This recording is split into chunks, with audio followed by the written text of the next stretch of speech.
কালিয়াগঞ্জের বিধায়ক উৎপল মহারাজের স্থায়ী বিধায়ক কার্যালয়ের দ্বারোদ্ঘাটন করলেন পদ্মশ্রী কার্তিক মহারাজ।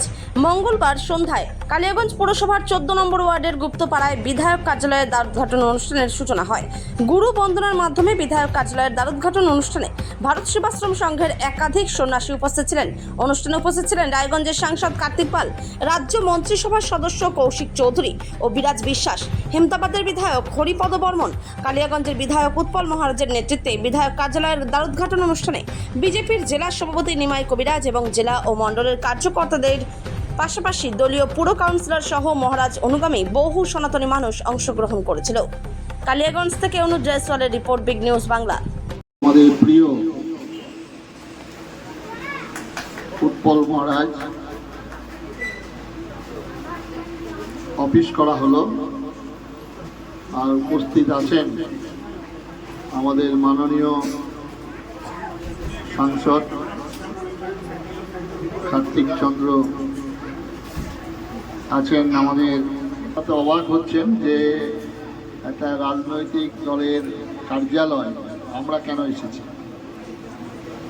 এই রাজনৈতিক দলের যিনি স্রষ্টা তিনি হলেন বাংলার বাঙালির হৃদয়ের সম্রাট,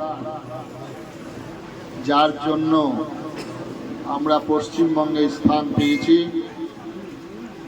সেই ডক্টর শ্যামাপ্রসাদ মুখার্জি।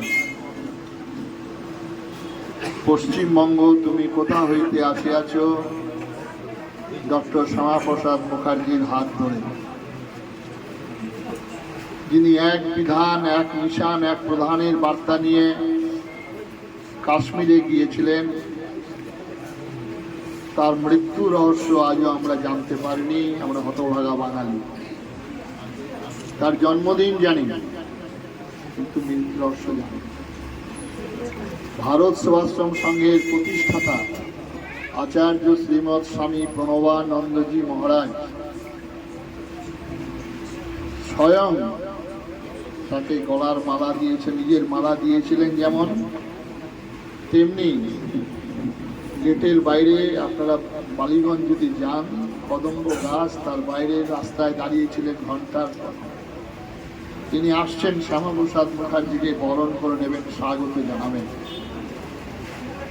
বাংলার হিন্দুর রক্ষাকর্তা, বাংলার বাঙালিদের অভিভাবক রূপে তিনি ঘোষণা করেছিলেন প্রকাশ্যে। সেই আত্মিক সম্পর্ক তদানীন্তনকালে ভারতীয় জনসংঘের বহু কর্মী আচার্য স্বামী প্রণবানন্দজি মহারাজ তাদেরকে আশ্রয় দিয়েছেন, কর্মী